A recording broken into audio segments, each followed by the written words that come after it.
Mesdames et messieurs, bienvenue à votre magazine de prédilection, Les Kiosques, ces magazines qui analysent l'actualité politique en République démocratique du Congo. L'actualité oblige, Jean-Pierre Bemba Gombo, président national du mouvement de libération du Congo, mais également vice-premier ministre des Transports et Voies des Communications, a fait des graves révélations sur l'ancien président de la République, Joseph Kabila Kabange, mais également sur Moïse Katumbi et la conférence épiscopale nationale du Congo. Cette question va être analysée et débattue au cours de cette émission kiosque avec nos invités, puis les procureurs auprès de la Cour de cassation a saisi l'Assemblée nationale pour obtenir l'autorisation de poursuite contre le ministre d'État, ministre en charge de la justice et garde des Sceaux, Constant Mutamba, mais également le Rwanda de Paul Kagame s'est retiré de la CEAC après le refus de leur accorder la présidence de cette organisation sous-régionale. Cette question, mise ensemble, va être analysée et débattue avec nos invités. Gérard Lemba, salut. Salut Eddy, merci pour l'invitation. Salut à toute l'équipe de CCTV.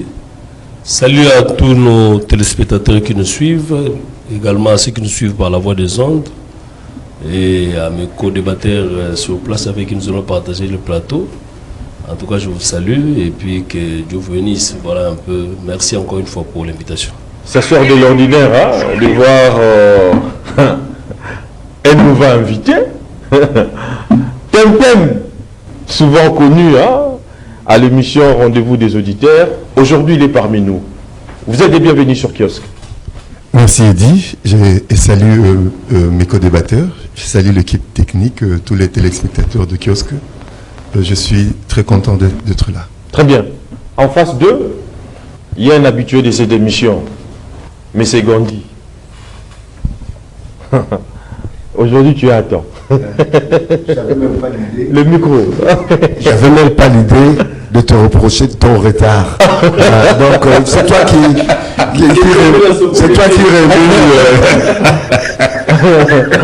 Très bien. Je crois que notre décor est planté. On doit devoir commencer l'émission. Monsieur Gandhi, je commence par vous. Comment interprétez-vous l'intervention médiatique du vice-premier ministre, ministre en charge du Transport et Voies des Communications, Jean-Pierre Bemba Gombo, sur l'ancien président de la République, mais également Moïse Katumbi et la conférence épiscopale nationale du Congo? Oui, avant de toucher ce point-là, je voulais profiter de ce micro de Kiosque pour pouvoir saluer et féliciter à la fois le président de la République et aussi notre chère Thérèse Kaikwamba Wagner, de prouesse, qui va de prouesse en prouesse. Le fait que notre pays, et ça c'est une nouveauté, se retrouve à la fois comme membre non permanent du Conseil de sécurité, mais aussi à la vice-présidence de l'Assemblée nationale des Nations Unies. Une prouesse dans le sens où, quand on disait que la diplomatie active, c'est aussi une arme, puisque l'arme ne vient pas seulement des armées, des soldats, ça vient aussi des diplomates. Cette arme-là est en train de faire de prouesses de telle manière que vous verrez que dans très peu de temps, on va essayer de résoudre un certain nombre de problèmes qui se posent à nous, notamment au niveau de l'Est du pays. Donc c'est pour ça que je tenais à dire, jeter des fleurs à ce couple, c'est-à-dire le président de la République et Madame Thérèse Kaye. Très bien, répondez-moi la question. Donc la question, l'intervention de Bemba. Bemba, vous savez que dans l'histoire du pays, il a été toujours plus ou moins acteur depuis plusieurs décennies. Non seulement qu'il a été confronté à certaines réalités du terrain. Il connaît bien, c'est que Kabila et tout le groupe de Kabila, papa, fils, etc., il est un des rares Congolais à avoir pris des armes pour défendre l'intégrité du pays. Il n'a pas pris le pouvoir, les armes pour pouvoir prendre le pouvoir au Congo-Kinshasa, RD Congo.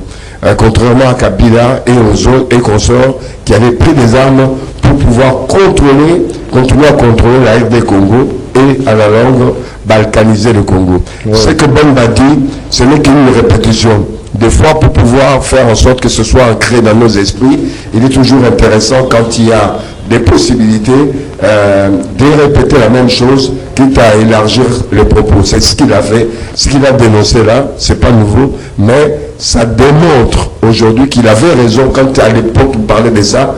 Les gens pensaient que c'était une inimitié liée au fait que Kabila avait tout fait pour qu'on puisse arrêter Bemba à la CPI. Non, alors que c'était une vérité objective. Il ne fait que ressasser et je pense qu'il a bien fait de pouvoir reprendre les choses et rentrer dans les détails. Mais ne disons pas qu'il a pris la parole simplement pour encenser Kabila. Il a pris la parole aussi pour parler du domaine qui est le sien, du transport, avec un certain nombre de choses réalisées et des choses à réaliser à court et moyen terme. Très bien. Gérald Lemba, Bemba Kiz, Moïse Katumbi, Joseph Kabila, la conférence épiscopale nationale du Congo de déstabiliser l'État congolais. Votre analyse? Merci. Il faudrait rappeler ici que devant Lusakweno, Bemba avait promis de revenir. Je crois il y a de cela peut-être 10 mois. Donc on peut dire que c'était une deuxième sortie qu'il est venu accuser puisqu'il avait promis. Je reviendrai ici pour accuser. Cette fois-ci, il en a fait. Mais dans l'ensemble, j'ai suivi. Je ne peux que saluer. J'ai aimé. C'était une sortie, comme on dit, opportune. Jean-Pierre Bemba a été à la hauteur de sa sortie. Je salue vraiment à sa juste valeur, d'une manière générale, le contenu de son intervention. J'ai aimé la maîtrise de son secteur, qui est le transport. Ça, j'ai aimé. Dans toutes les branches, vraiment, il a fait preuve de cette maîtrise, que ce soit les ferroviaires, que ce soit l'aérien, comme sur les terrestres. Vraiment, en tout cas, de ce côté-là, moi, j'ai aimé. Je me suis dit, peut-être, on le croyait plus par rapport à son expérience de la rébellion. Il pouvait peut-être se sentir un peu plus mieux là-bas au niveau du VPM de la défense. Mais voilà qu'avec les transports, je me suis même posé la question si peut-être lui-même aurait eu à demander peut-être ces postes-là où il se sentirait un peu plus à l'aise. Vraiment pour ceux qui seront peut-être clairs ou conscients, pas des partis pris, ils ne peuvent que saluer cette sortie. Mais aussi la maîtrise de la géographie du pays. Il a cité... Là, c'était des questions de Sakweno. Comment lier peut-être d'un territoire à l'autre. Il parlait de Lubudi, il parlait de Maniema et consorts. Ce n'est pas donné à tous les politiciens. Je n'ai pas la connaissance de cause. Parler du Congo, tel que je le vois aussi exceptionnellement par rapport au président de l'Assemblée nationale, VK, il faut parler du Congo vraiment avec toute la maîtrise, des coins où nous autres peut-être on ne connaît pas, mais au moins je me dis, voilà un homme qui mérite d'être appelé un homme d'État. Parler du Congo ou chercher à donner la solution au problème du Congo, c'est avoir un peu la maîtrise de ces pays. L'anthropologie, la géographie, l'histoire, tout ça. Mais jusque-là, vous n'avez pas répondu en partie à ma question concernant Joseph Kabila. J'ai posé des bases. Mais également Moïse Katumbi qui déstabilise l'État. Il faut commencer d'abord par répondre pour poser des... ou soit chuter. Du fait que j'ai suivi l'émission, je donne un tableau général de l'émission. Oui. De rester, ça c'est une branche. Il a accusé, je l'ai dit ici. Bon. Il y a eu des révélations accablantes. J'ai vu à un moment donné même de Sanko lui-même était un peu ébahi, bouleversé. Il a même avoué que si vous rendez compte de la gravité de vos révélations, c'est pour dire qu'il a mis les points sur les i. Il a dit des histoires où on ne pensait pas, mais voilà qu'il a dénoncé. Je suis sûr que la semaine qui commence, on va assister à des réactions de part et d'autre, ceux du PPRD, ceux de l'ensemble et de partout ailleurs. Mais je finiront par réagir. Doit-il admettre aujourd'hui que ce sont là des accusations graves et nominative, d'autant plus qu'en nommant ainsi publiquement ces personnalités politiques et religieuses, Bemba porte d'abord des accusations très sérieuses, sans toutefois fournir davantage les détails sur la nature de cette prétendue tentative de déstabilisation. Je ne sais pas qu'est-ce que vous appelez preuve. Bemba dit par exemple que chaque évêché recevait $1 million. Oui. Et que l'IGF jusqu'aujourd'hui garde un rapport accablant par rapport à la gestion de ces... Je ne sais pas qu'est-ce que vous appelez encore preuve. Ça, ça ne vient pas de moi, ça vient déjà de Bemba.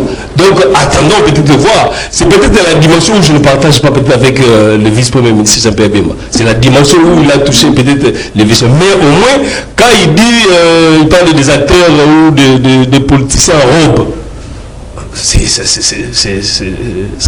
connu de tout le monde, c'est que il y a presque plus de la politique de ce que font la Senko aujourd'hui. Moi, ma propre tante me l'a dit, mon fils, moi je suis catholique fervente, mais ce que je fais sur je ne partagerai pas.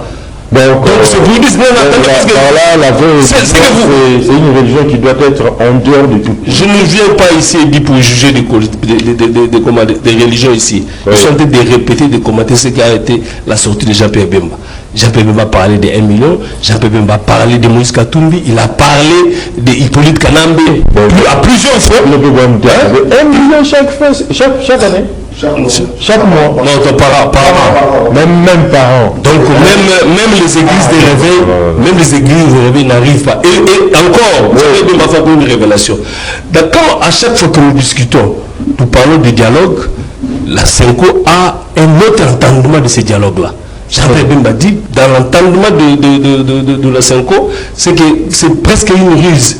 On va créer, bien sûr, s'il y en aurait, on va créer une dynamique en interne pour dire que Félix doit arrêter avec son deuxième mandat. Donc on ne voit pas Félix terminer son deuxième mandat. Tout ça c'est sorti déjà par Bemba. Tout à l'heure là, je viens de suivre encore la rediffusion. Donc c'est quand même grave. Je me suis dit, puisque le chef d'État a promis un gouvernement de la cohésion nationale, avec toutes ces déclarations ici, je ne sais pas si on va encore assister à ce qu'on a pensé être à la cohésion nationale. Mais d'une manière générale, en tout cas si vous êtes attentif, je me rappelle que la fois passée, dans sa première sortie, il avait parlé, il y a 19 avenues à asphalter rien que dans la commune de la Gombe. Oui. Et aujourd'hui, en tout cas pour quelqu'un qui est pris de paix, d'une bonne conscience, il peut reconnaître au moins ça. Hein?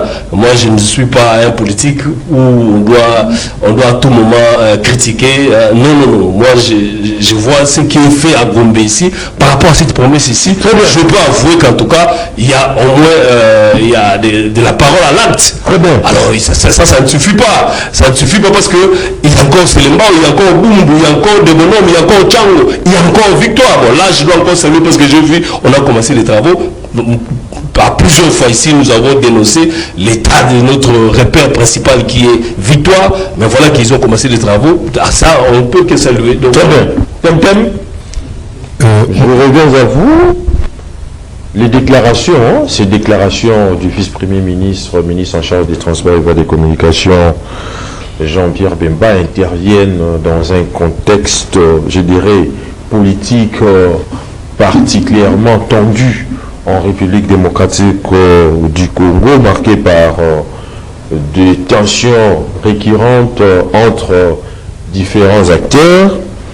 Faudra-t-il admettre que, comme l'a dit Gérard Alemba, une réaction des personnes visées est donc entendue, parce qu'il est probable que ces accusations frontales de Jean-Pierre Bemba Gombo, président national du mouvement de libération du Congo, mais également vice-premier ministre en charge des transports et de voies de communication, suscitent des réactions et des démentis de la personne, des personnes plutôt qui sont nommément désignées ou citées.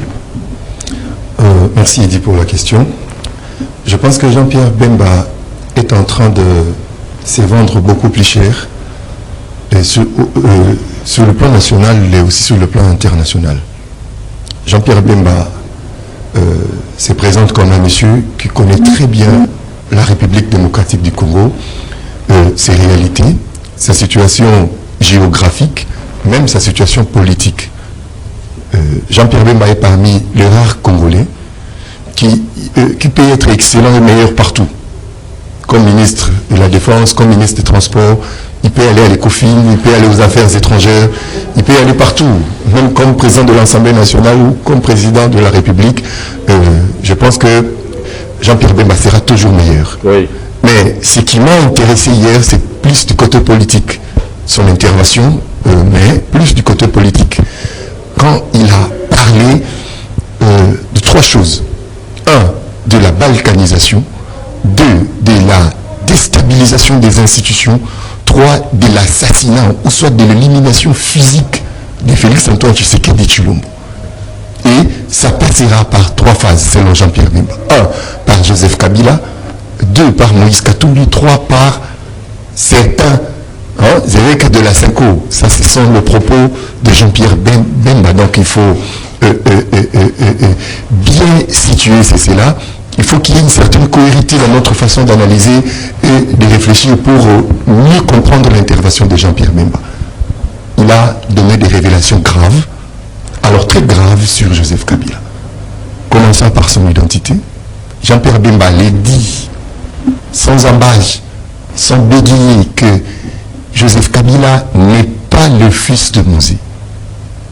Le professeur, je crois, Aimé Ngoï Mukena, que j'oublie, qui aurait fabriqué l'identité de Joseph Kabila Kabange. Je voulais juste rappeler, Jean-Pierre Bemba, c'est censé dire Joseph Kabila était un imposteur en République. Mais j'arrive, c'est un agent de l'armée rwandaise. C'est grave à ce niveau-là. Pendant 18 ans, et que les Congos soient gérés par un monsieur comme ça, et il y a des questions à se poser sur l'état de notre pays 18 ans après, sur l'état de notre armée 18 ans après, sur la qualité, la capacité de nos services de renseignement 18 ans après, sur le recrutement, l'équipement de notre armée 18 ans après. C'est quoi la vie d'un fonctionnaire 18 ans après? C'est quoi la vie d'un enseignant 18 ans après? C'est quoi la situation de voie de communication? C'est quoi la situation de transport? C'est quoi la situation diplomatique? C'est quoi la situation de nos institutions 18 ans après? On risque de donner raison à Jean-Pierre Bemba. Et ça fait très mal comme Congolais d'entendre des choses comme ça. Et avec précision. Avec précision, quand on vous dit que cette jumelle de Joseph Kabila est une fantôme, parce que en réalité c'est la petite sœur, donc c'est la tante de Joseph Kabila en réalité. C'est pas sa jumelle. C'est pas sa jumelle. C'est pas ça. Mais c'était grave. Mais c'était grave comme révélation. Tout Congolais plein de bon sens. Tout Congolais né des pères et des mères. Jamais ce n'est pas Jean-Pierre Bemba. On l'a dit, l'émission est disponible. L'émission est disponible. L'émission est disponible. À un pays où dans nos territoires, on n'a pas des hôpitaux de référence. Dans un pays où on n'a pas de route, on n'a pas de bateau. Mais vous versez jusqu'à 15 milliards de dollars pendant 18 ans l'armée rwandaise. Ça c'est très grave. Ça c'est cynique, c'est criminel. Jusqu'à 15 milliards de dollars. 66 millions de dollars par mois. Et c'est très grave. Et c'est très grave. Mais oui, Jean-Pierre Bemba l'a révélé. Non, ça c'est trop. Alors, tout ça ne pouvait pas rester seulement comme une émission, comme une déclaration, comme une révélation. Il faudra que nos services de sécurité puissent s'intéresser de cette question. Il faudra qu'il y ait des interpellations, des interrogations. Mais on doit éclaircir cette situation. Mais en fait, la question aussi que l'on doit se poser ici de toutes nos lèvres, c'est de savoir pourquoi citer ou s'intéresser à Joseph Kabila. Apparemment, c'est comme si une bascule. la scène politique congolaise. Non, Joseph Kabila en réalité ne bascule pas. Oui. Joseph Kabila est dans une logique où il veut achever ce qu'il n'a pas pu le faire quand il était au pouvoir. Quand on est président, on a beaucoup de limites pour ne pas aller trop dans l'arbitraire, pour ne pas prendre certaines décisions qui pouvaient énerver même la classe politique, pourquoi pas la scène internationale, parce que quand on est président, on a quand même une partie de pouvoir gelée comme membre des Nations Unies, Union africaine, des institutions régionales et sous-régionales. Oui. Et il y a une démocratie à la Constitution et ainsi de suite. Maintenant, il s'est fait rebelle ouvertement à midi, en plein soleil, n'est-ce pas, pour continuer, pour achever son projet de balkaniser le Congo. Ça, c'est très grave pour Joseph Kabila. C'est très, très, très grave. Et pour Moïse Katumbi, moi, je risque de donner raison à Jean-Pierre Bemba. Oh, Moïse Katumbi n'a jamais dit un mot sur l'agression rwandaise. Oh. Et il est en train... Pas dire ça.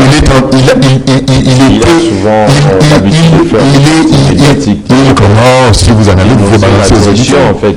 Si vous en avez, vous pouvez balancer aux téléspectateurs. Il n'y a pas, c'est pas un secret. Moïse Katumbi n'a jamais condamné l'agression rwandaise. Mais dans le dernier sortie médiatique, Moïse Katumbi est en train de soutenir Joseph Kabila. Imaginez-vous que c'est le porte-parole de Moïse Katumbi qui a annoncé le retour de Joseph Kabila par Goma, c'est Olivier Kamitato qui l'a fait. Si ce ne sont pas des démêches, comment les proches de Kabila n'ont pas annoncé cela, et c'est vraiment la tête, le cerveau de Moïse Katumbi qui l'annonce. Et pourquoi Katumbi réflexionner cet aéroport? Et on n'avait pas de précision sur cet aéroport. Jean-Pierre Bemba l'a donné ouvertement hier. C'est vraiment c'est une infrastructure qui pouvait faire entrer des troupes en masse. Ça pouvait recevoir les aéronefs qui pouvaient transporter jusqu'à 180 personnes par vol. Et c'est très grave. Je m'arrête par là. Oui. Je pense que nos pères spirituels doivent faire très attention. Il doit faire très attention. Attention, il faut aussi respecter. Quand vous rédigez un projet, oui, moi j'ai beaucoup de respect, beaucoup d'estime. D'abord, je suis catholique. Oui. J'ai beaucoup de respect, beaucoup d'estime. Mais tu risques d'être excommunié. Non. Ici, on parle politique, nous sommes en train d'analyser. Mais quand vous analysez... Tous les dialogues. Analysez compte. Tous les dialogues sous la médiation de l'Église catholique au Congo n'ont pas abouti. Oui. C'est pas parce que nos évêques sont de mauvaise foi, mais c'est parce que certains hommes politiques aussi ne sont pas de bonne foi. La conférence nationale souveraine n'a pas abouti. Cette histoire de la Senko avec Chibala, ainsi de suite, ça n'a pas marché. Et vous croyez que cette histoire de pacte social va vraiment libérer le Congo? Vous croyez? Et ça saute aux yeux lorsque vraiment l'Église dit les soyez sont marginalisés, Joseph Kabila qui prend la parole, il est là, l'Église qui dit voilà, il faut ouvrir les banques au niveau de l'Est, Joseph Kabila qui prend la parole. Quand il y a des choses comme ça, il faut faire très attention. Et quand vous présentez un projet et que ceci ne rencontre pas le bon sentiment de tout le monde, il faut à un moment s'arrêter. Pourquoi ils insistent dans cette histoire de pacte social, ainsi de suite? À un moment, c'est pourquoi Jean-Pierre Bemba le indexe quelque part qu'il serait comme acteur aussi dans le projet de la balkanisation, dans la déstabilisation des institutions et aussi dans l'élimination physique ou l'assassinat du président de la République. Alors il doit faire très très attention. Très bien. Monsieur Gandhi, je reviens à vous. Vous n'avez qu'une minute pour réagir. Les temps pour... Non, ça c'est les deux autorités.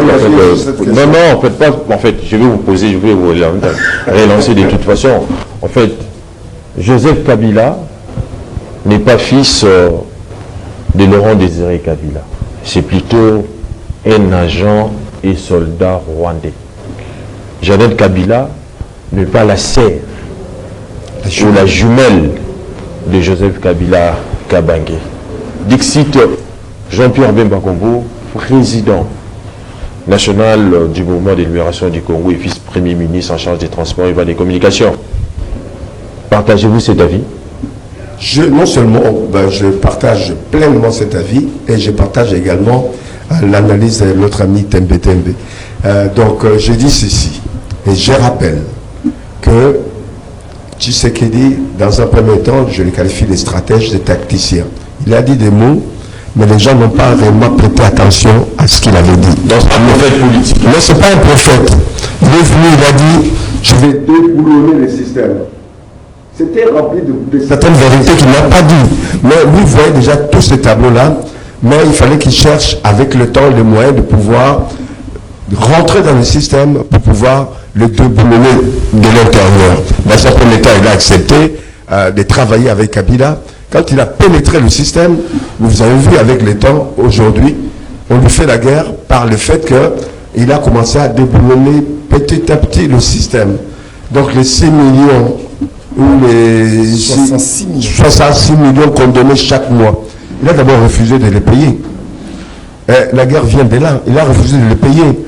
Il a fait remarquer qu'on était noyauté, tout le monde, tous les Congolais lambda, c'est qu'on est pénétré de l'intérieur par le système rwandais. C'est le Rwanda qui gérait le pays.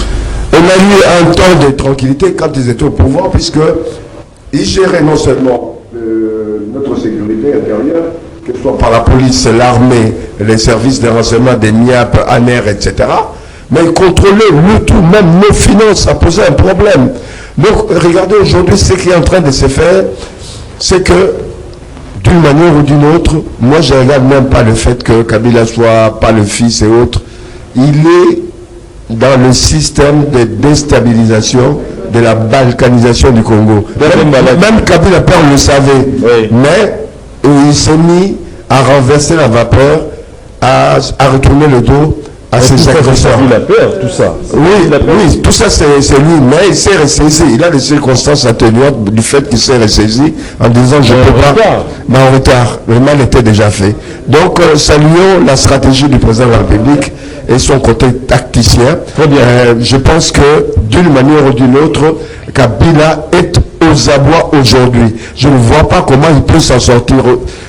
Tant qu'il sera là à l'Est, qu'il change même de pays, Kabila est aux abois. C'est un homme qui doit imaginer déjà qu'il est arrêté ou qu'il sera dans ces pays ou alors qu'on le jugera ici. Donc, je pense que Bemba doit continuer la pression. C'est une pression. Il a dit j'accuse. Il n'a pas pris ce terme-là, j'accuse au hasard. Ceux qui connaissent l'histoire du monde, particulièrement l'histoire de la France et des Juifs, de l'élimination des Juifs à l'époque, quand Émile Zola a écrit dans un journal, c'est un journaliste aussi, il a fait un truc dans un journal parisien, oui. J'accuse, mais c'était important dans l'histoire du pays. Des révélations, un peu comme Bemba l'a fait, je pense que Bemba a compris cela, c'est le terme j'accuse, il faut insister là-dessus, mais au-delà de j'accuse, nous on aimerait qu'un jour qui est procès, non seulement de Kabila, mais aussi de ses soutiens intérieurs et extérieurs. Très bien. Gérald, moi je reviens à vous. Diatribe anti-régime de Félix Antoine Tshisekedi Tshilombo entrecoupé d'ovations. Discours fleuve promettant de mettre fin à la dictature de Kinshasa. Et enfin, sa présence à Goma pour rencontrer les rebelles du M23. Faudra-t-il admettre que Joseph Kabila Kabange a choisi clairement son camp, celui d'une opposition frontale contre Félix Antoine Tshisekedi Tshilombo et s'est replacé au cœur de la crise congolaise? Faudra-t-il admettre que les déclarations faites contre lui par le vice-premier ministre en charge des transports et voies des communications, Jean-Pierre Bemba, est-elle fondée? Merci Di pour la parole. Ici, j'emprunte un peu le terme qu'a utilisé Martin Fayulu. Martin Fayulu dit... vous l'avez plus une minute, hein? Quelle que soit la raison, même stratégique, oui. Là, il s'adressait directement à Joseph Kabila. Quelle que soit la raison, même stratégique, il n'a pas partagé sa présence dans une ville occupée par les ennemis de la RDC. Surtout que c'est un président honoraire de la ville. Pourquoi j'insiste? Quand Martin Fayoulou souligne sur les mots même stratégiques, je me dis, même si vous avez votre épouse, même si vous avez votre mari, qui n'a pas vraiment l'habitude de parler à tout moment, mais je crois 18 ans après, vous pouvez ne serait-ce que comprendre ses habitudes. Parce que même les silences là, c'est tout un langage. Qu'est-ce que je veux dire par là? Simplement que nous voyons, nous assistons que à Goma, Kabila est en train de consulter. Et il le continue jusqu'aujourd'hui. Connaissant Kabila, en tout cas du moins pour mes propres observations ici à Kinshasa, Kabila n'étale jamais ce qui est comme stratégie devant tout le monde. C'est simplement pour dire que nous devons aussi faire multiplier un peu l'attention par rapport à Kinshasa. Pourquoi? Parce que cette série de consultations ou cette succession de consultations peut aussi être une diversion. Peut aussi être une diversion, alors que quelque chose de plus grave se prépare à Kinshasa. Aujourd'hui, là, il a reçu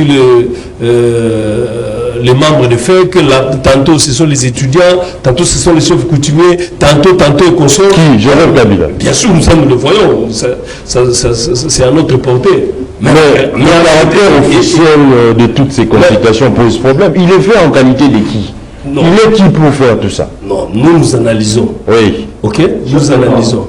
Chef de... Nous analysons. Oh. Ce qui est plus important ici, oui, j'insiste, c'est que la manière dont Kabila a eu à nommer certaines autorités sous son règne, alors que nous avons pensé que ce sera Edi pour telle période, dont il va occuper peut-être la primature, mais c'était M. Gandhi que Kabila a nommé.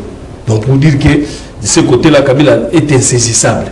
Oui. Alors, ce qu'il fait à Goma, j'emprunte, je dis bien j'emprunte le terme qu'a utilisé Martin Fayoulou pour dire que même stratégique, donc dans la stratégie de Kabila, ça, ce que nous appelons comme consultation, ça peut être une diversion. Pourquoi j'insiste sur ça? Pourquoi j'insiste? Oui. C'est pour dire que je reviens un peu avec la sortie médiatique de Jean-Pierre Bemba. Il y a un point de divergence assez majeur entre Jean-Pierre Bemba, qui, je peux l'utiliser ainsi, qui a eu à éclipser peut-être la rencontre entre Félix et Martin Fayoulou.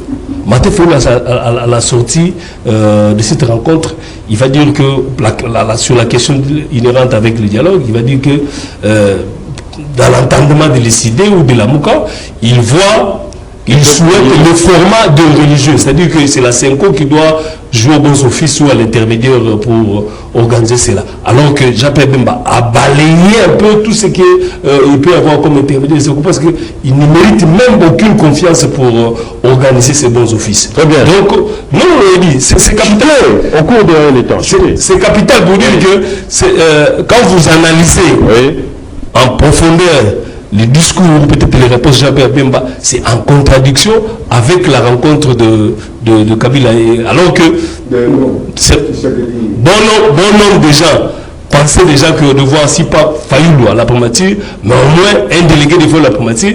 Fayoulou à la primature. Je dis, cette rencontre-là, cette rencontre-là, j'ai suivi je parle comme journaliste. Avec une bonne posture là. Je m'excuse. Il va changer de veste.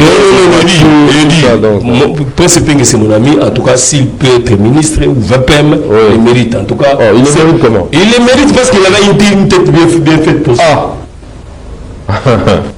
D'accord, donc Prince Peng le mérite. Non, on parle de tête, on parle de déviation. Non, on parle de déviation. On disait que c'est... Et là, je ne sais pas développer mon passé, il dit. Non, on parle de Prince Peng, on parle de... Non, Martin Fayoulou. Tu parles de la déclaration de Bemba alors. J'ai dit que la déclaration de Bemba ou les réponses de Bemba est venue éclipser cette rencontre-là. Très bien. Alors, c'est là il faut le relier parce que je crois 2 ou 3 mois après que nous avons terminé, Bérandaï a terminé avec ses consultations ici, on s'attendait à ce qu'il y ait ce gouvernement de l'Union nationale. Promis par le chef de l'État, n'oubliez pas. Promis par le chef de l'État. Alors, cette rencontre-là... Est-ce que ce gouvernement aura-t-il lié, vraiment? une chose est vraie, Oui. c'est que par honneur et par dignité de la parole du chef, il est censé de dématérialiser ça. C'est un humain, il peut changer en fait. Vu, Bon, le d'accord. contexte politique. Si tel est le cas, si tel est le cas, il doit y avoir, si tel est le cas, par redevabilité à sa population, il doit se justifier pourquoi j'ai eu à mettre ces projets dont je vous avais promis à côté. Il doit se justifier pour ça. Très bien. Mais au moins, la rencontre est liée par rapport à ces projets gouvernement. Donc, nous allons voir. Bon, moi, mes sources me disent ceci, c'est que le chef n'était pas d'accord avec les dires de Martin Fayulu à sa sortie. Oui. Là, en tout cas, mes sources me disent que certes, il y a eu ces accolades de façade, certes, il y a eu, c'est pas les termes amicaux et consorts, mais au moins, à la sortie, les termes utilisés ou les recours de Martin Fayulu toujours au format de Asenko, là, ça a vraiment déçu les chefs. Très bien. Alors, Jean-Pierre, quand vous l'entendez, il est venu balayer de la main, ça veut dire que nous ne sommes pas surpris de voir quelqu'un d'autre, si pas les idées. Vous avez dépassé vos... D'accord, ok, vas-y. Christian Temtem, je reviens à vous. Selon Joseph Kabila Kabange, ancien président de la République démocratique du Congo, la paix en République démocratique du Congo passe par un changement de gouvernance à la tête du pays et prend également un dialogue intercongolais dans la droite ligne de ce que propose l'Église catholique, mais également l'Église protestante. Le chef de l'État a choisi également de s'afficher aux côtés des rebelles du M23, alors que les perspectives d'accord de paix sont de plus en plus incertaines. La rébellion a quitté momentanément les négociations de Doha et les discussions avec Washington ne fait que s'éterniser. Vous ne voyez pas que on est dans une situation très confuse et que il faudra en fait une cohésion nationale pour essayer un peu d'atténuer la gravité de la situation. Et cette cohésion nationale, Joseph Kabila propose le pacte citoyen prôné par la CENCO dont vous avez eu à réfuter ou à rejeter en bloc en fait, mais également Martin Fayulu qui a été reçu récemment par le chef de l'État a eu à mettre dans une même longueur d'onde que Joseph Kabila Kabange en ce qui concerne ces pactes républicains. Vous ne voyez pas que il faudra en fait chercher la voie de la paix pour endiguer la situation, surtout à l'est du pays. Non, moi je pense que Joseph Kabila est dans la folie.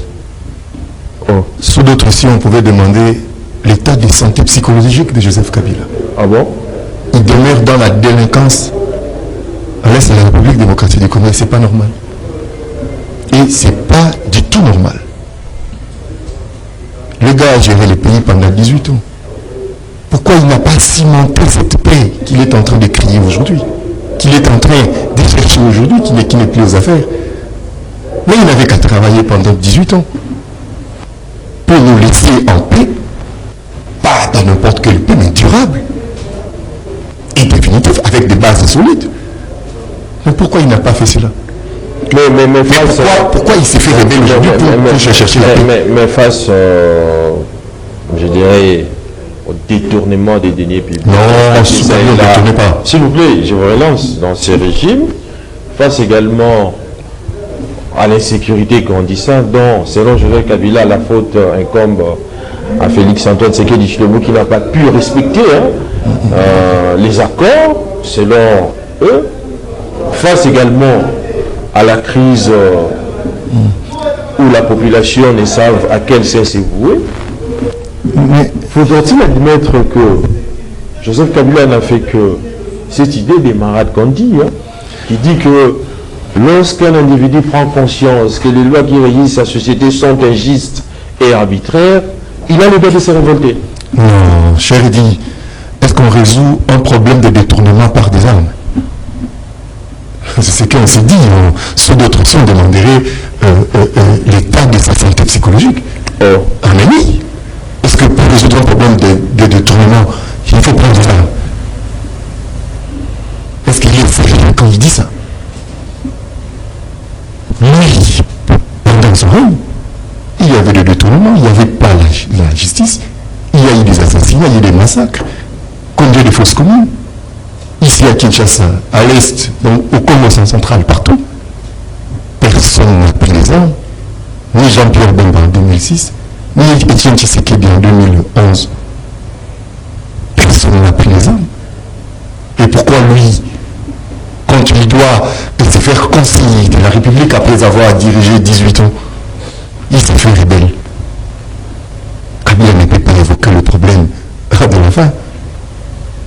Mais qu'est-ce qu'il a laissé comme d'arrêt à cette population en termes de nourriture, en termes de champs, en termes de projets agricoles? Rien du tout. Mais on ne doit pas rien du tout. On ne doit pas seulement s'éterniser à critiquer Joseph. Non, moi je ne suis même pas là. S'il vous plaît, je vous relance une petite réflexion. Je crois que la politique est une projection et une anticipation de l'avenir. Joseph Kabila est parti. Aujourd'hui, on a Félix Antoine Tshisekedi Tshilombo. Qu'est-ce que ce régime a fait de nouveau que Joseph Kabila n'a pas pu faire? Cher Eddy, je pense que Joseph Kabila s'est organisé de maintenir l'insécurité pour ne pas permettre à Félix Tshisekedi de recevoir de grands investisseurs. Ils sont très nombreux, très nombreux, partout au monde, en Amérique, en Europe comme en Asie. Et certains sont déjà là, qui veulent mettre des moyens, et des moyens conséquents, n'est-ce pas, pour développer le pays. Mais avec cette situation de guerre, tout le monde ne traîne pas. Avec ce bruit de vote, tout le monde réfléchit deux fois. Qui peut amener de grands capitaux ici, dans un pays en guerre? Voilà pourquoi la priorité pour Félix Tshisekedi, c'est de donner la paix, c'est de pacifier l'Est de la République démocratique. Une fois, ça prendra seulement un cours déjà. Peu importe le temps que ça prendra, la paix reviendra. Les investisseurs viendront. Et les coûts.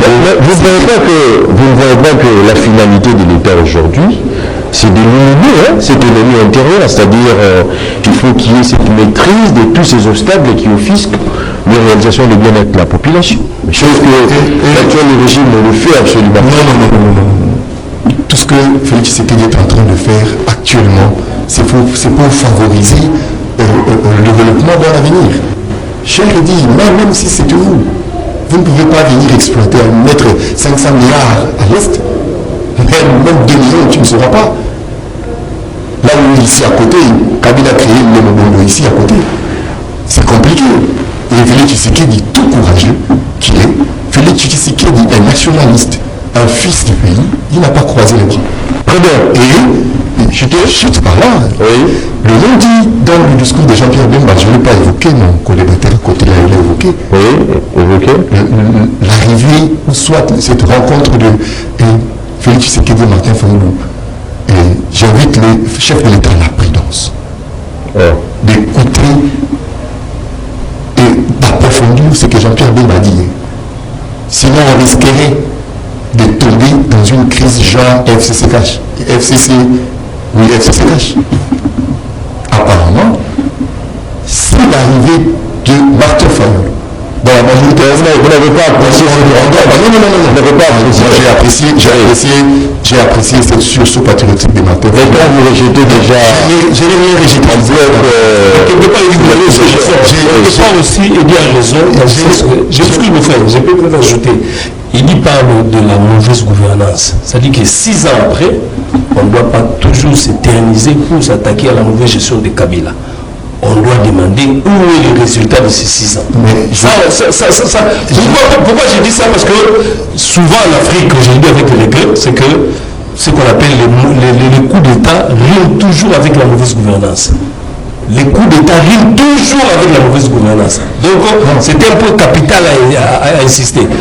Chaque fois qu'on parle de détournement, c'est pas en termes de millions, et qu'il n'y a pas de résultats sociaux, et que nous assistons à ce que l'ODP se présente comme des directions.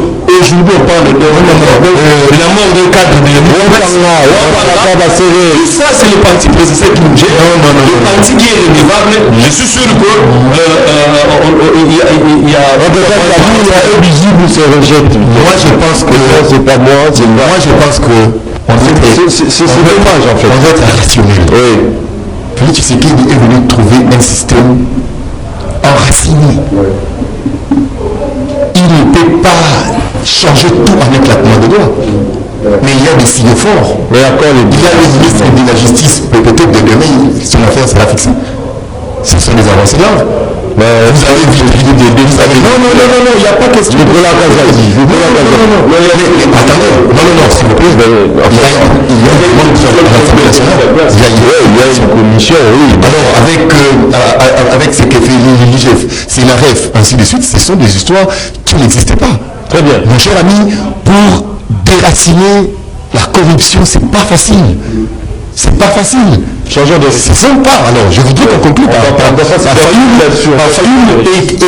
Fayoulou et Tshisekedi. Oui. On ne crée pas une coalition pour aller chanter à la messe. C'est pour gérer. C'est parmi les moyens pour accéder au pouvoir. Oui. On doit être réaliste et Fayoulou le dit clairement.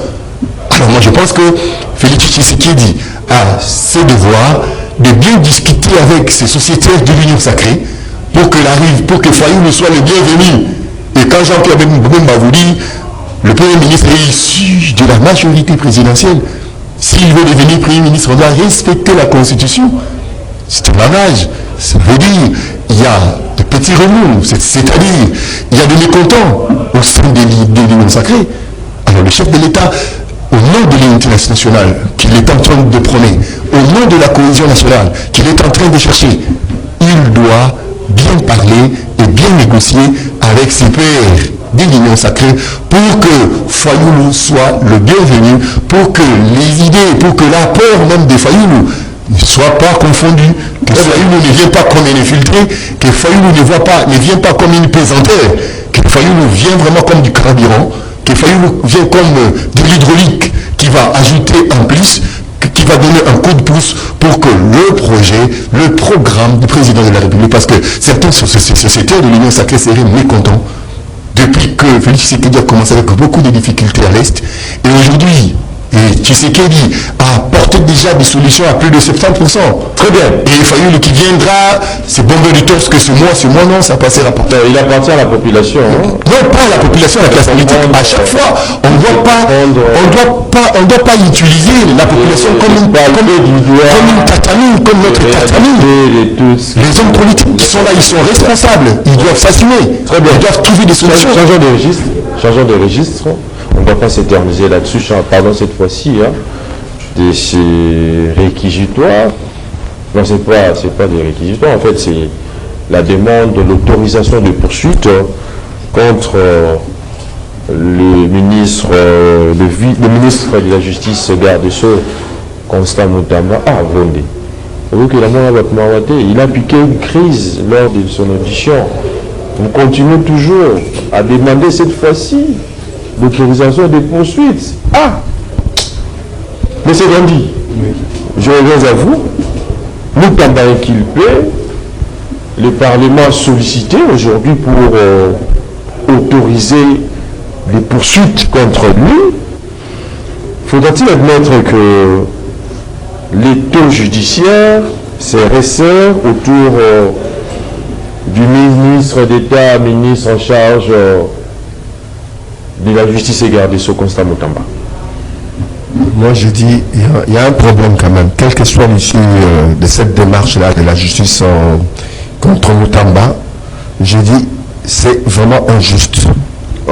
Je ne pense pas qu'il est réellement dans le sens commun. Bien sûr, je ne parle pas dans le sens juridique, détournement dans le sens juridique. Si vous prenez l'argent, même si vous ne l'avez pas dépensé, vous le dépensez pour autre chose qui n'était pas prévu, on peut parler de détournement. Mais je parle de détournement dans le sens public, d'un citoyen lambda tel qu'il comprend le détournement. Je ne pense pas qu'il est, à l'heure d'aujourd'hui, détourné des fonds de l'État. S'il vous plaît, s'il vous plaît. C'est mon avis.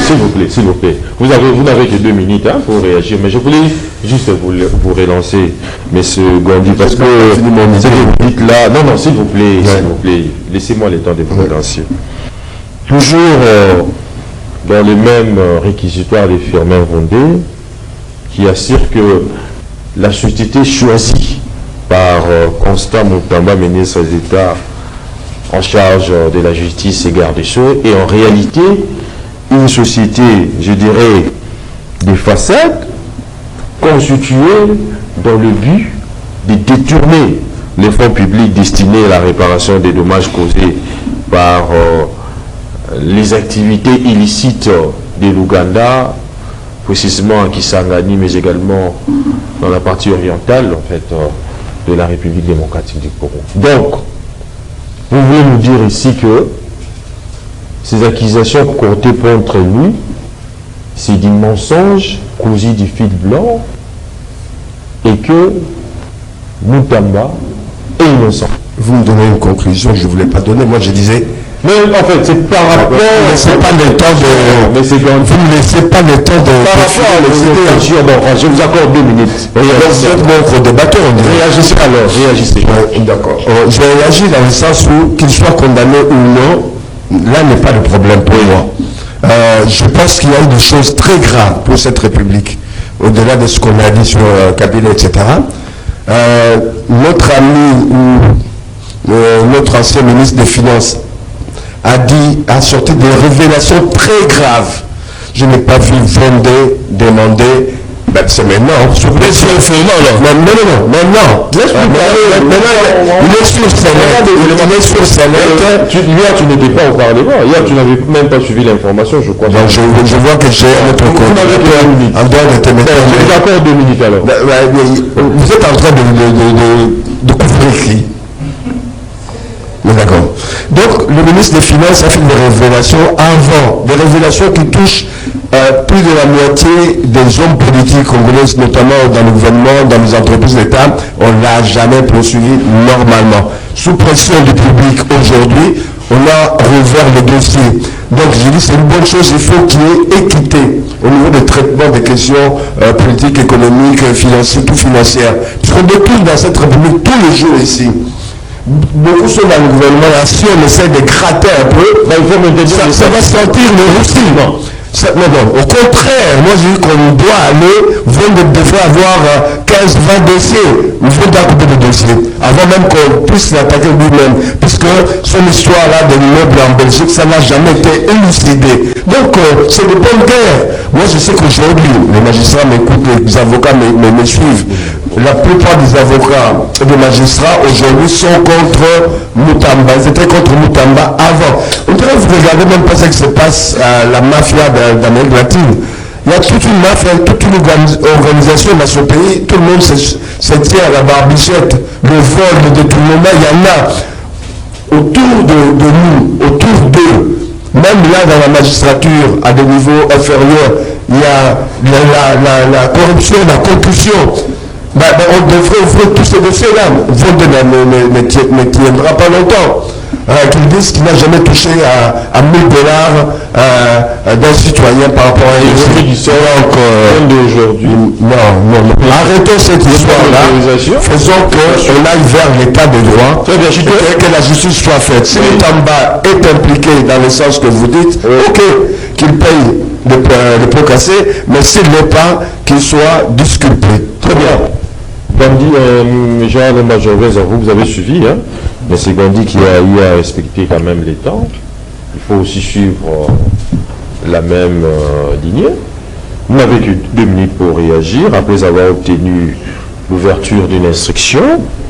Le procureur général près la Cour de cassation est revenu hier lundi 9 juin 2025 à l'Assemblée nationale pour demander le poursuite judiciaire contre le garde des Sceaux, Constant Moutamba, dans son réquisitoire lié à la Chambre basse du Parlement. Fernand Vondé affirme qu'après les auditions, les explications avancées par le ministre de la JC garde des Sceaux, ces explications n'ont pas apporté un élément devant infirmer le fait mis à sa charge. Votre analyse? Merci Eddy. Comme on a toujours l'habitude de dire, une très bonne analyse ou un commentaire objectif doit s'asseoir sur l'information, c'est-à-dire que sur les faits. C'est comme ça que nous, dans la presse, on se soucie toujours premièrement de donner l'information, parce que c'est ce qui est plus important. Nos commentaires peut-être sont libres, peuvent venir de diverses manières, mais au moins l'information, c'est que depuis hier, on a lu le deuxième réquisitoire ou la demande de l'autorisation pour les poursuites des militaires Constant Moutamba. Là, c'est ce que les gens doivent savoir. C'est à ce niveau-là où nous sommes. Mais je vais peut-être faire une parenthèse pour saluer peut-être ce qu'on constate aujourd'hui comme étant les contrôles parlementaires. Les contrôles parlementaires, ce n'est plus un vain mot, ce n'est plus un slogan. Vous sentez que les mandataires eux-mêmes ont peur de dire que d'être interpellés au Parlement. Je dois vraiment reconnaître que l'essence du débat, je prends le dispatching du timing par rapport aux groupes politiques, par rapport aux commissions, ça je dois vraiment reconnaître que le Parlement c'est touche VK, on doit vraiment saluer. Ça j'ai dit, c'est important. La touche, oui, mais pourquoi pas? Parce que quand vous prenez la portion, minime soit-elle, de la pondération numérique de l'opposition, mais quand Christian Moindre prend la parole, il est libre de s'exprimer dans les termes que vous sentez que... Toujours à propos de VK, il y a un chat qui a été découvert dans son bureau, tué par ses gardes du corps. Tu es au courant? Je ne vois pas qu'est-ce que ça peut amener à faire avancer. Je ne sais pas. C'est un homme on entend. Je croyais que c'est... Ceux qui nous suivent, moi je veux... Peut-être, bon. Ça, je ne sais pas trop commenter.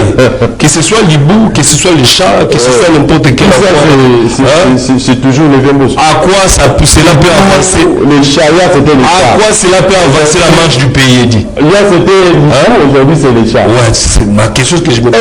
En quoi cela... À quoi cela... Revenez à la question. Donc, c'est pour dire que les réquisitoires... Il y a même la demande qui a été faite. J'ai entendu le président Kamel dire que à la fin de cette plénière d'hier, chaque président du groupe parlementaire devait remettre les noms du délégué pour constituer. Donc, il y aura encore une deuxième commission spéciale pour traiter le cas Moutamba. Très bien. Mais Gérard Lemba, je voulais en fait une petite réflexion. Le chef de l'État, Félix-Antoine Tshisekedi Tshilombo, avait misé sur la jeunesse comme fer de lance de son projet politique pour impulser une dynamique du changement. Aujourd'hui, avec ces présumés détournements de Moutamba, qui est un jeune, connu, intelligent, apte à faire quelque chose de bien dans notre pays, mais également Michel Cachal, ARSP, qui a eu à détourner plus de 40 millions de 63 millions. Vous ne savez pas que... Non, il ne faut pas faire son apologie ici. Devant cet état. Il ne faut pas faire son apologie ici. Vous confirmez. Moi, je vous pose une question. C'est à vous de répondre, s'il vous plaît. Faut-il admettre que cette jeunesse ou cet état des choses, en fait, éclabousse aujourd'hui cet symbole de la jeunesse dont le chef de l'État a toujours prôné? Souffrez maintenant de m'écouter. Oui. Je ne suis pas juriste, je sais ce principe de la présomption du Michel Miguel. Pour toute personne. Pour toute personne. 50 millions de dollars. Pour toute personne. Ça, c'est trop. 50 millions de dollars, vraiment. Mais c'est. Demain, tu seras à l'Assemblée nationale. On t'invite là-bas. Demain, quel jour mercredi, dans le cas de conseil parlementaire. Demain c'est mercredi. Ok. Tu es invité là-bas par qui? Alfred Zondomio. Écoutez, non, c'est pas Alfred, ça doit être Patrick Monyomo. Patrick qui? Patrick Monyomo. Ah, mais maintenant, il y aura maintenant l'intervention d'Alfred Zondomio qui va... Bon, parlez. Tu es aussi des députés. Non. Pour lequel vous êtes censé aussi. Il faut que... L'apologie retourne à toi. Bon, donc nous allons assister à cette plénière, mais au moins la commission aura donné sa version. Une chose est vraie, c'est que dans la presse, il y a beaucoup de choses qui nous échappent. Nous n'avons pas tout le contour des secrets des commissions. Nous n'avons pas les PV du procureur concernant l'audition du ministre. Alors, compte tenu de tout ça, il y a ce qu'on appelle la vérité de droit, il y a aussi la vérité de la presse. Donc, nous, dans la presse, on peut changer au fur et à mesure que nous sommes bien éclairés. Mais ce qui est plus important, en tout cas là, je viens souligner, au-delà de ce que nous traitons comme ces dossiers ici, mais quand vous voyez un peu le passage de Moutamba à la tête de ces ministères-là, je crois qu'il a eu à donner une autre impulsion, une autre touche. Ça, on doit vraiment les reconnaître. Ça, on doit vraiment les reconnaître. Avoir le nombre de dossiers, c'est pas traité ou peut-être le nombre de jugements non exécutés qu'aujourd'hui matérialisés. Ça, c'est au-delà de ce qu'on peut appeler un conflit entre les magistrats ou avec les avocats ou peut-être le cabinet du ministre et le conseil supérieur de la magistrature. Au-delà de tout ça, mais en tout cas, je dois être fier parce qu'à plusieurs fois, j'ai eu à les saluer ici. La bravoure de Moutamba, il a touché des points où personne ne pouvait y s'attendre. Mais c'est important, parce que moi je suis de la Bible et je dois peut-être relever ces je dois relever ces j'ai toujours pensé que j'ai toujours pensé il y a des noms mécanisés qui ont fini à faire 10 ans. Mais c'est des chefs de bureau, des attachés des premières, deuxième classe. Ils ne sont pas payés, ils ne sont pas mécanisés, ils sont nombreux. Dans plusieurs ministères ici. Affaires étrangères, coopération internationale. Vous ne faites rien. Qu'est-ce que vous faites? Apparemment, il a pris la moitié de temps lui-même. Ça, c'est louche. Il a pris la moitié de temps lui-même. Oui, chutez.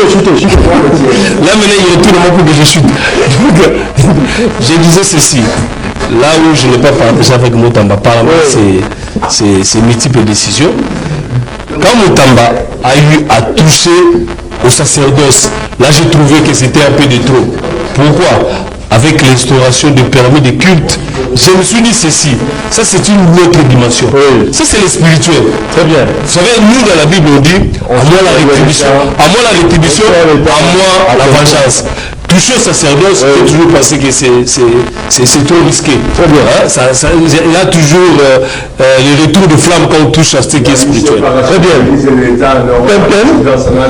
Le procureur général près la Cour de cassation, Firmin Gondé, face à l'offensive pour poursuivre des ministres d'État, ministres en charge de la justice et garde des Sceaux, Constant Moutamba, faudrait-il admettre qu'avec ces réquisitoires du procureur, la procédure franchie est un palier décisif, parce que si l'autorisation des poursuites contre Moutamba est accordée aujourd'hui par les députés nationaux, Constant Moutamba pourrait faire vraiment l'objet de poursuites officielles.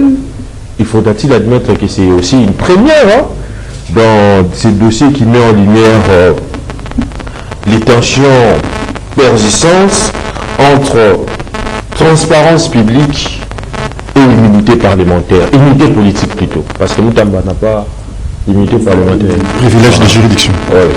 Alors, cher Eddy, rappelons qu'il est aussi député, il a été élu. C'était l'élu de Louba. Il n'est plus député. Bien sûr, je rappelle simplement qu'avant d'être ministre, il était député. L'immunité contre la fonction et non la personne.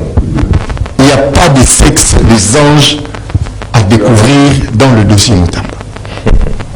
Le procureur a demandé l'autorisation d'instruction pour chercher l'éclairage de sa religion. Une fois que sa religion est suffisamment éclairée, il va fixer l'affaire devant un juge où Moutamba va présenter ses moyens de défense. S'il est coupable, bon, il sera condamné. Mais ce qui est grave, Eddy, je pense que moi j'aime beaucoup Moutamba, je le soutiens. Son action comme ministre de la Justice ne passera pas inaperçue. Je pense qu'il a posé des bases quand même assez efficaces. Ou même celui qui viendra après Moutamba. S'il va continuer sur cette lancée, notre justice pourrait avoir une thérapie pour être guéri de sa maladie. Mais Moutamba a eu deux problèmes. Le premier problème, l'excès des ailes. Et la seconde, c'est une négligence. Quand vous lisez le rapport du procureur, quand il saisit l'Assemblée nationale pour demander maintenant le poursuite contre Moutamba, moi je dirais qu'il y a une négligence.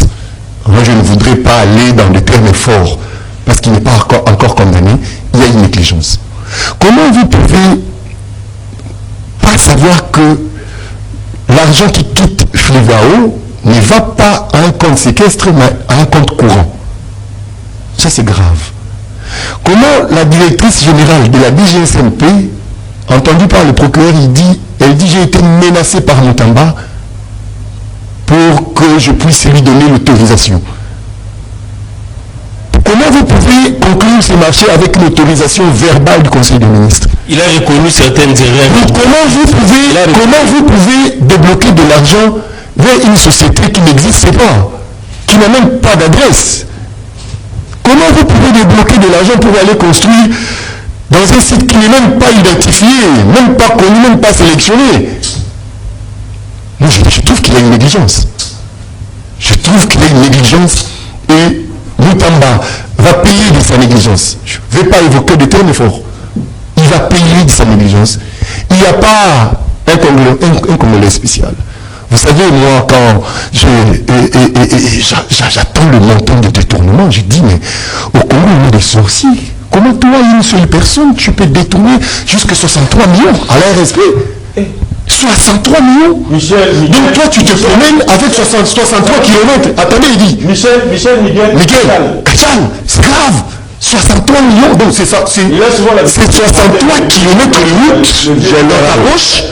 C'est 63 hôpitaux dans ta poche. C'est plus de 63 écoles. C'est conduire des bateaux de pêche. Attendez, ça c'est cynique. Lobby. On ne doit pas continuer. Moi, j'encourage Vendée. Il doit aller jusqu'au bout avec tous ces détournés, avec tous ces vols. On apprend encore à l'environnement, il y a 30 millions qui je ne sais pas. Qu'est-ce qui se passe dans ces pays? Non. Qu'est-ce qui se passe? Non, s'il vous plaît. Qu'est-ce qui se passe? Non. Mais il y a des millions de l'État qui... Il y a eu une question d'actualité. Oh, mais je n'ai pas affirmé. J'ai dit on apprend. Initié par un député. On apprend. Jean-François Nguédéza. On apprend. Et vous n'avez pas des preuves... J'ai dit on apprend. On apprend. C'est quand même assez. Il y a un fond là de l'histoire de l'environnement, je le lis. Travail bien. Moi je connais bien l'intégrité de Maman Eve Mazaïba, elle est loin de ça. Mais cher Eddy, on doit on risque de déduire que nous sommes à la MLC ici. Non, loin de là. Non, lâchez l'état politique. Non, parce que quand on a touché à l'environnement, là tu sors toutes tes griffes. J'ai conclu par ici. Oui, c'est ce que j'ai dit. Nous constatons simplement que quand on touche à l'environnement, vous sautez tous vos griffes, alors que pour Miguel Cachal, j'ai certainement précisé. on peut revenir au sujet. Est-ce que vous avez vu? Je vais. S'il vous plaît. Ah, mais c'est God. Vous m'oubliez. Je commence à animer l'émission à ma place. Parce que vous avez déjà parlé. Alors, je vais te dire ceci. Tu feras des comptes de minutes. Tu verras que c'est injuste. On doit on doit encourager l'impulsion prônée par le président de la République, Félix Antoine Tshisekedi Tshilombo, pour mettre fin un peu à la corruption. Ça n'est de trop. Moi, je pense, je n'ai pas compris. Je n'ai pas compris. C'est la REF qu'on parle peu. C'est la REF qui est en train de travailler efficacement. Voilà pourquoi il a traité le dossier Moutamba. Aujourd'hui, dans le dossier Moutamba, Moutamba n'a rien à dire. Il n'a rien à dire. Lui-même est passé aux aveux. Lui-même est passé aux aveux. On doit avoir quelque part des mandataires crédibles, qui gèrent et qui viennent rendre compte. Très bien. Pas de mandataires, et comment dirais-je, détournés, pas de mandataires mafieux. À chaque fois, quand il vient à l'Assemblée nationale, c'est pour laisser sa peau. Ça, et la jeunesse, à qui le chef de l'État est en train de faire confiance. Regardez Moutamba, regardez Miguel. C'est grave. C'est grave. C'est grave, je vous dis. C'est notre jeune. C'est très grave. C'est très grave. On doit faire chaque fois rester encore. Moi, j'encourage Fondé. Il doit aller jusqu'au bout. Encore, faut rester, c'est l'émanation de...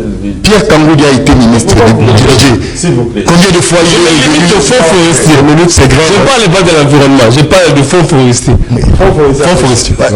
C'est là où il y a eu des trucs. Vous avez quelque chose à ajouter? Bien sûr, beaucoup de choses. Le temps est imparti. J'ai été délaissé là-dessus. Tu vas réécouter l'émission, tu verras toi-même.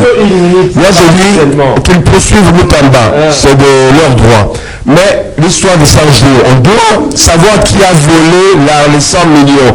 On doit le savoir. Il y a d'autres dossiers comme l'histoire des 100 jours, mais c'est passé comme ça, tabula rasa. L'histoire des 100 jours, c'est encore dit. Ah, vous le savez, il est maintenant à la tête du perchoir.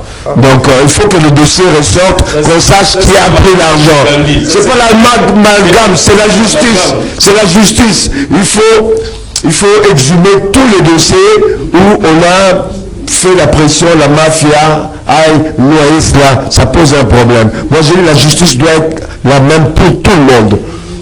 Pour tout le monde. Les 100 jours, le dossier, qui les genoux, qui les genoux. Il y a aussi des fruits. Qui les genoux. Il faut qu'on vienne là-dessus, qu'on voit qui a volé l'argent de les genoux. Voilà. Non, Tchilégelou, le projet Tchilégelou, les travaux ont été exécutés vraiment à plus de 80%. C'est déjà à la fin de l'émission. Je maîtrise bien. Je maîtrise bien. De détournement. Le projet a été géré par les agences crédibles. Il y a eu la DCCO, il y a eu la CCF. Je vais nous faire signe que l'émission a touché à sa fin. Je vois un monsieur dictateur qui est devant moi de Monterrey, des coachs, qui ne fait que m'instruire à bien faire l'émission, mais également à m'écouter. En fait, je vous félicite quand même, malgré que vous êtes venu en retard, mais vous êtes quand même là pour nous entraîner.